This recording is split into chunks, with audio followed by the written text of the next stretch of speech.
हरिहर मंदिर का मामला कोर्ट में है। अजमेर में भी दरगाह शरीफ वर्सेस महादेव मंदिर का पूरा मामला कोर्ट में चल रहा है। तो ये अलग अलग मामले हैं जो चल रहे हैं, जिनको लेकर चर्चा भी हो रही है और बार बार यही कहा जा रहा है कि जब इतिहास के पन्ने खुलते, अध्याय सामने आते हैं तो सनातन के जो सबूत मिलते हैं उसको लेकर आवाज़ बुलंद होने लगी है। और उस पर सियासत भी कैसे हो रही है ये भी हमने आपको बताया। लेकिन फतेहपुर से भी एक ऐसा ही मामला सामने आया, थोड़ा अलग है इससे, लेकिन चलिए ज़रा आपको तस्वीर के जरिए दिखाते हैं फतेहपुर में हुआ क्या। पहले तस्वीर दिखाते हैं फिर जानकारी देंगे। ये फतेहपुर की नूरी जामा मस्जिद है जिसकी तस्वीर हम आपको दिखा रहे हैं और जौनपुर के साथ साथ ये भी चर्चा में आई हुई है। यहाँ पर भी विवाद खड़ा हुआ है, लेकिन सड़क चौड़ीकरण को लेकर पूरा विवाद है और इसको एक अलग एंगल देने की कोशिश हो रही है। पूरा मामला क्या है, चलिए पहले आपको पूरा मामला बताते हैं, क्योंकि ये जो मामला है ये थोड़ा सा अलग है, लेकिन इसको भी सियासत इस पर करने से बाज नहीं आ रहे हैं। इस पर भी वो अपना अलग एक तरह से मुस्लिम तुष्टीकरण का राग अलापने से बाज नहीं आ रहे हैं। क्या पूरा मामला है चलिए आपको बताते हैं। सवाल ये है कि क्या फतेहपुर में बुलडोजर चलेगा, क्योंकि फतेहपुर की 180 साल पुरानी मस्जिद जिसकी तस्वीर अभी हमने आपको दिखाई उसको लेकर विवाद खड़ा हो गया है। नूरी जामा मस्जिद के एक हिस्से के ध्वस्तीकरण का आदेश दरअसल दिया गया। क्यों दिया गया?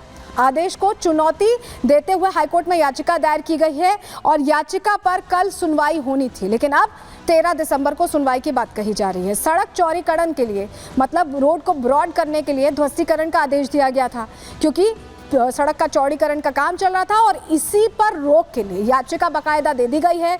13 तारीख को इस मामले में सुनवाई होनी है, तो इसको भी अलग एंगल एक देने की कोशिश की गई है। लेकिन फतेहपुर से हमने अपने सहयोगी गौरव से कहा कि रिपोर्ट तैयार करके जरा बताएं कि किस तरह से चौड़ीकरण हो रहा है, इसको लेकर याचिका क्यों दाखिल करनी पड़ी है। जरा पूरी खबर समझा रहे हैं गौरव, आप उनकी रिपोर्ट देखिए।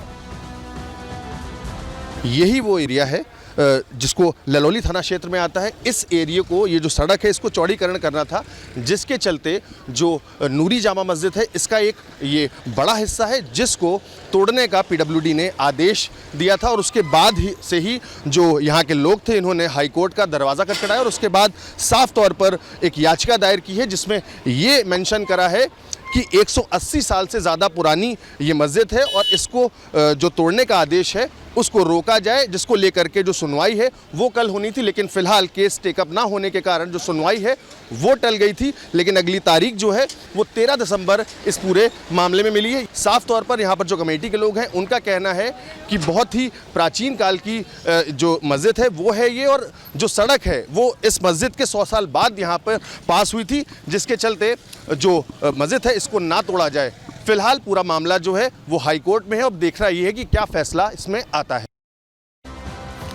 तो देखिए मामले पर 13 तारीख को सुनवाई होनी, लेकिन इस बीच चर्चा यहाँ पर भी तेज है। जो वहाँ के लोग हैं उनका क्या मानना है, क्योंकि उनका क्या इस लिहाज से सोचना है कि सड़क चौड़ीकरण को लेकर जो ये आदेश दिया गया है क्या इसके खिलाफ कोर्ट जाना सही था या नहीं, ये भी हमने लोगों की राय जानने की कोशिश की है। सुनिए उन्होंने क्या कुछ कहा।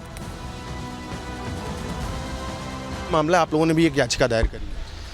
याचिका इसलिए दायर की कि रोड जब चौड़ा होने का आदेश आया, नोटिस मिली, मस्जिद के भी नाम से नोटिस आई और 133 लोगों को और भी नोटिसें मिली।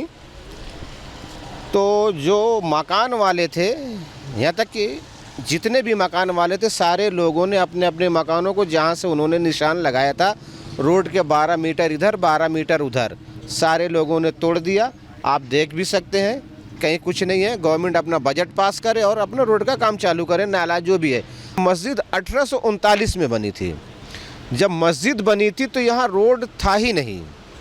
रोड मस्जिद के 100 साल बाद बना है। जितना जो ऑर्डर हुआ उतना टूटा रोड निकलने के लिए, ठीक है रोड निकल जाए, लेकिन बस ये हम लोग बोलते हैं कि मस्जिद बचना चाहिए। 8 फीट का रोड था और ये 200 वर्ष हो गई हमारी मस्जिद की तामीर होके। तो अभी हमारी मायावती जी की सरकार में कैबिनेट मंत्री थे नसीमुद्दीन सिद्दीकी जी, उन्होंने सर्वे भी कराया, बाईपास भी हुआ। आज भी वो बाईपास के पत्थर गड़े हुए हैं। तो हम जो है अगर हाई कोर्ट का फैसला जो जज साहब करेंगे उसका हम मान्य करेंगे।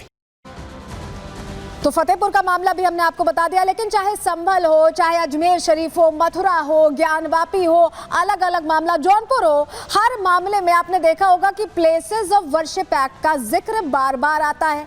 विपक्ष के जो नेता असदुद्दीन ओवैसी का ट्वीट भी जो हमने आपको दिखाया, उसमें भी वो ये कह रहे थे कि प्लेसेस ऑफ वर्शिप एक्ट का सम्मान करना चाहिए। इसके खिलाफ याचिका अब दे दी गई है सुप्रीम कोर्ट में, और इसको लेकर विष्णु शंकर जैन ने यह पहल की और कहा है कि ये जो बदलाव इसमें किया गया था आखिरी बार, उससे ये जो सच्चाई है वो दब रही है, छुप रही है। क्या पूरा मामला है प्लेसेस ऑफ वर्शिप एक्ट का, जरा आपको हम समझाने अब जा रहे हैं, क्योंकि आपके लिए ये भी समझना जरूरी है कि प्लेसेस ऑफ वर्शिप एक्ट क्या है और इसको लेकर जो याचिका दी गई है, पहले उससे जुड़ी जानकारी हम आपके सामने रख देते हैं, आपको जरा समझाते हैं। देखिए, वकील विष्णु शंकर जैन ने सुप्रीम कोर्ट में इस याचिका को चुनौती दी है। इस याचिका के लिए याचिका डालकर एक्ट को दरअसल चुनौती दी है, और प्लेसेस ऑफ वर्शिप एक्ट 1991 को लेकर उन्होंने वैधता को उसकी चुनौती दी है। उन्होंने कहा है कि एक्ट कट ऑफ डेट पर आपत्ति जाहिर करते हुए कहा है कि ये ठीक नहीं है, कट ऑफ डेट पर आपत्ति जाहिर की है। एक्ट में दरअसल 15 अगस्त 1947 का जिक्र है और इसे कट ऑफ डेट निर्धारित किया गया है। 5 अगस्त, माफ कीजिएगा, 5 अगस्त 1947 का जिक्र है और इसको लेकर कट ऑफ डेट निर्धारित किया गया है। और इससे पहले के मामलों में कोर्ट जाने पर रोक है। इससे पहले जो भी मामले थे उस पर कोर्ट जाने पर रोक है, यानी अगर पहले का कोई मामला है और वो डेट निकल चुकी है तो आप उस पर कोर्ट पे अपील नहीं कर सकते हैं। इस कट ऑफ डेट पर ही विष्णु शंकर जैन ने आपत्ति जाहिर की, इसे गलत बताया है। कट ऑफ डेट 712 ईस्वी होनी चाहिए। विष्णु शंकर जैन ने ये बात कही है, ये दलील दी है। और 712 ईस्वी में मोहम्मद बिन कासिम ने मंदिर तोड़े थे, उन्होंने इसका जिक्र किया कि मंदिर तोड़े थे, और इसी को लेकर सुप्रीम कोर्ट में अब देखिए 12 दिसंबर को सुनवाई होगी। सुनवाई की तारीख तय हो गई है। आधिकारिक वेबसाइट के मुताबिक जो हमें जानकारी मिल रही है, 3:30 बजे दोपहर 12 दिसंबर को ये सुनवाई होने वाली है, और 3 जजेस की जो स्पेशल बेंच है वो इस मामले में सुनवाई करेगी। चीफ जस्टिस की अध्यक्षता वाली बेंच ही इस पर सुनवाई करने वाली, क्योंकि बहुत इंपॉर्टेंट मामला है। अलग अलग जगहों पर मंदिर मस्जिद विवाद जहाँ जहाँ है, इसका जिक्र प्लेसेस ऑफ वर्शिप एक्ट का जिक्र आता ही है, आपने भी सुना होगा। Justice Sanjay Kumar, Justice KV Viswanathan इसमें शामिल होंगे। पहले भी केंद्र सरकार को नोटिस जारी कर चुका है सुप्रीम कोर्ट इस पूरे मामले में, और एक्ट के कुछ प्रावधानों को लेकर 6 याचिकाएं कुल लगाई गई हैं। तो ऐसे में प्रावधानों को लेकर चर्चा होनी है, कट ऑफ डेट का जिक्र जो किया गया है उसको लेकर भी यहाँ चर्चा होनी है।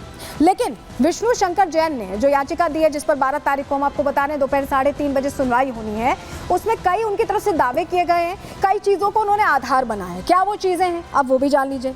दावा कैसे उनका मजबूत हो रहा है। दरअसल ये कहना है, विष्णु शंकर जैन का ये दावा है कि संसद के पास ऐसे कानून बनाने का अधिकार नहीं है। ये कानून लोगों के कोर्ट में जाने का अधिकार छीनता है। प्लेसेस ऑफ वर्शिप एक्ट जो है वो लोगों का जो कोर्ट जाने का अधिकार है उसे छीन रहा है।